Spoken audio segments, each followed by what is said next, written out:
Hello out there, it's Ben with a new episode of Data Talks. Today's topic is all about how to measure the business value, defining the business case and the ROI of MDM and PIM. So I have a true expert with me on that topic. Hey Michael, how are you doing? Dude, just fine, Ben. Yeah, and how's your eye, by the way? Oh, it's getting better. Thank you for asking. Okay, thanks. Excellent. So, maybe that sounds familiar to you. I was recently at a conference where there was a speaker who was a MDM program manager, and he was asked by one of the attendees, how did you sell your initiative and the budgets to your management? So his answer was, if we're not doing it, we're dead. So that was definitely a funny and a simple and short answer. Right. But when you hear that, Michael, so what do you think hearing that? I definitely think it's a kind of carrot or the stick approach, and doing nothing is not an option, and that's kind of the burning platform story of if you're on an oil rig and the oil rig's on fire and you're on that platform, the water's cold below, but if you stay on the platform, it's certain death. So you have to jump and hope for the best. Yeah, so you may wonder why I have invited Michael for that chat, and I'm so glad that he said yes, because he's not only just a great person, he brings a lot of experience. So what should the people learn and know about your background, and maybe also why you have lost the heart to write proving data management initiatives with true outcomes? So what's your background? So, I came by out of necessity mainly because I worked for a boutique management consulting firm. And honestly, because you're selling intellectual capital, so it's not touching, it's not like you're giving a piece of hardware or some software. You really have to be able to articulate the value in what you're going to bring and what the solution will bring. And so it's important to be able to understand, first of all, how their business, your customers' businesses work, and how you can help them improve them with the outcomes that benefit not only the company, but their customers and their shareholders. So have you seen situations where it was as simple as this example, like, okay, if we don't do it, we're dead? No, not really, but I've seen some very interesting ones that really got people's attentions. And I'll give you just one quick example. There's a large food distributor, and we were doing a business case for it to implement master data. And we canvassed the whole operations. We found some interesting value stories, and then you put those all together. But there was one in particular that got everyone's attention. So they had a room, very small room with a printer and reams of boxes of paper, and this printer was constantly running. And I asked somebody, well, what's in that room? He says, oh, that's the room where all the orders that we get in that kick out of that get rejected from the system, they print out, and then somebody has to research, and then they have to go and contact the customer again. And so I said, oh, okay. And I said, well, why did orders kick out? Oh, a lot of times we don't have the item information set up correctly. Aha. So we put the story around that. We did some metrics about how much time it took to research the effort, how much time it took to create the resolution, and then the lost opportunity for disappointing the client. And when we presented all of the kind of areas of opportunity for business, that was the one that the senior leadership caught on to, because they said, I cannot believe we have a room just to print out errors. And so you never know, and that's why you have to be somewhat exhaustive when you try to develop these concepts around how value can be delivered. Mm-hmm. Yeah, it sounds like this story with the room and the printer actually made it very also visual. Yes. And a picture paints 1,000 words, so maybe that was actually helping that. That's correct. So do you overall kind of recommend or follow a certain, let's say, process, right? How to build the business case step by step? Can you lay out kind of maybe a few key milestones for people, right? The ones like the person who asked that question at that conference saying, I need to start, and I need also an MDM solution because my business runs on data. But all right, how do I get the budget from my management. Right. So is there a certain path people should take? Absolutely. And what you just said is that people will acknowledge that it's important to have good master data. I mean, at the end of the day, what is it about your business that's more important than the customers that you serve, the products and services that you offer, and the people and partners that you have to help bring those products and services to market? The answer is, quite frankly, nothing. Okay. So people connect conceptually with it, but you still have to get a budget approved, and you're vying with other projects for capital funding. So you have to take a process that is methodical. It starts at the very core of what drives value for the business, and then you work it back and tell your story about, here's the value that can be generated.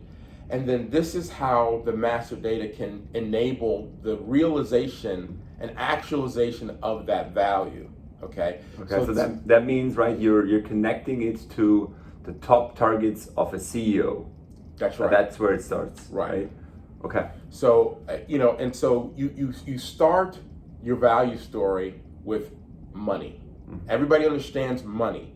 Okay. So what are the financial metrics for a corporation? It's basically increased revenue, increased net profits, right? And so those are the kind of the cornerstones, if you will, of that. There's not going to be no disagreement there, right? You generate more revenue, you do it more profitably. That's what shareholders want to see. So those financial levers now have to be tied to operational levers, right? Now we're coming to the point, yes, right? Exactly. So what happens is you have to lay the foundation so that people understand at the departmental level, what exactly am I doing that actually drives value for the company, okay? And even if you make this connection qualitatively, think of it as a set of gears. You have a bunch of operational gears that are tied to financial gears. You turn one operational gear and you see the financial gear spinning. Some gears will cause the financial gear to spin faster or more, and some less. So you get a feeling of which things that I do operationally drive more value. And so once you have that framework in place, then you say, okay, what projects has the company commissioned or approved that are going to improve our operational efficiency? Now, let me just give you an example of that. Okay? That would be really good. So we know that increased revenue is a financial metric, right, that everybody can understand and embrace. So you might say, well, how do we drive more revenue? Well, we can drive more revenue through getting new customers and selling more to existing customers, okay? So those are two set of gears: new customers, more customers. Well, then now, how can we get more revenue from new customers and existing customers? Well, we could have better presence for e-commerce. So we can sell multi-channel. Instead of selling in the stores, we can sell online as well. Okay, so increased online sales is a operational metric, okay? So once you have that framework, then you can say, well, what kind of projects would we have to increase online sales? Well, we need an e-commerce site. So you might have a project to implement a new e-commerce site that will help drive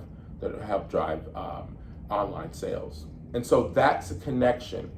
And so, and then now you have to come up with a set of KPIs and so forth to help you measure that. And we can talk about that. But does that make sense of connecting the dots? Yeah, I think this connecting the dots thing, right? The top initiative and priority and job the CEO has to do, and then connecting that to a very concrete thing like the example you gave, right? So that's wonderful. So I still hear people asking, okay, but now what is the concrete number? What is the concrete either savings, what is the concrete revenue improvement, and so on calculating something? And that is still an area where I see people struggling. So what I've seen with you once when you presented at a conference, that you use kind of hallway balls on your charts. Yes. What is the idea behind that? Okay, so the Harvey balls simply do this. So when a company goes to create their KPIs, their metrics, it's a very challenging thing because human nature, we want to be successful. So a lot of times we pick metrics and we pick goals for those metrics that are attainable, but sometimes they're sub-optimized because it's not just one metric that's necessarily going to drive value, it's the collection of the metrics. So the other part of it is people are sometimes leery of metrics because a lot of times people don't want to be measured.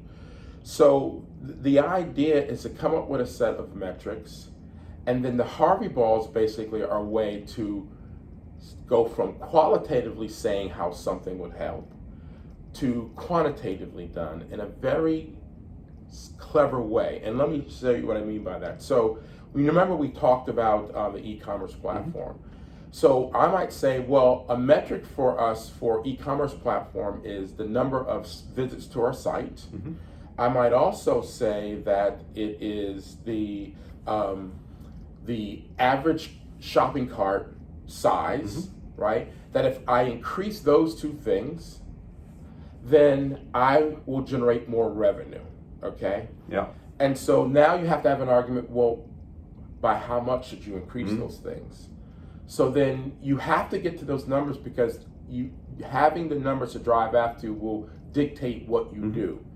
So in the case of trying to apply MDM, what you have to do is you have to make a correlation between the MDM project. So remember we talked about e-commerce as one of the projects. You may have several commission projects. If you make, that'll drive these improvement in these operational metrics. If you make MDM one of those projects, those business initiatives, the problem becomes is now your MDM project is competing with the business initiatives. Like e-commerce. Right, like e-commerce. That's probably a tough That's a tough one because how are you going to go to the VP of sales and say, hold on a second, I know you want to do e-commerce, but you should do MDM first because if you put an MDM system in, we're going to increase your sales, online sales by 10%. And they're gonna look at you like, what are we talking about here? So you know that they need the e-commerce platform. So what you have to do is show the impact of implementing an MDM that will enable the e-commerce project, and that's where the Harvey balls come in. So when I talk about the MDM making it shorter lead time to introduce new products. Yeah, good example. Right, you can scale up. So through workflow of the MDM tool, being able to have digital assets that make the website pop and have more visualization, being able to increase your SKU diversity and do things that you can have more types of products because you can have more rules around the data, ensuring that the data is good quality, and being able to do relationships between items or cross-sell and upsell. So these are all master data capabilities. And what we do is we throw it into an impact matrix. So you simply take your business initiatives, okay? You take your MDM capabilities across the top, and at the intersection of each, you say, for e-commerce, how much does shorting the lead time impact the performance of e-commerce, lead time for introducing new items? And if you give a number like 70% or 80%, it becomes very argumentative. Why do you say 80%? But if I say half of Harvey ball versus 3/4 of Harvey ball, no one's going to get what I call turn over the table mad because it's a quantitative message because it's 0, quarter, half, 3/4 full, right? But you can get some consensus around the Harvey balls. Is the impact big or small for exactly? Right? So you simplify order of magnitude, because as soon as you put a number there, it becomes argumentative. Yeah. So you say 79, right? Like 78, and we're arguing about a percent. So this is really kind of a Jedi mind trick, if you will, to go from qualitative to quantitative. So that's the Harvey ball story. Yeah, I think that simplification is always good. I think. Wonderful. I think there's more things you're doing, right, to help the people when you do such things. You go on site, you interview the people to understand their business, and then by that you help kind of finding these initiatives and tie that. Right. So I think there's so much more we could talk, but we thought you also want to make it short to the point that you have a starting point. I think there's lots of materials to read, documents to get, and so on. We're happy to share that. But I think it's I was really enjoying the conversation, Michael. Well, thank you. And I hope you too. And you're taking something for really getting the funding for your MDM initiative. Michael, thank you so much. Thank you, Ben.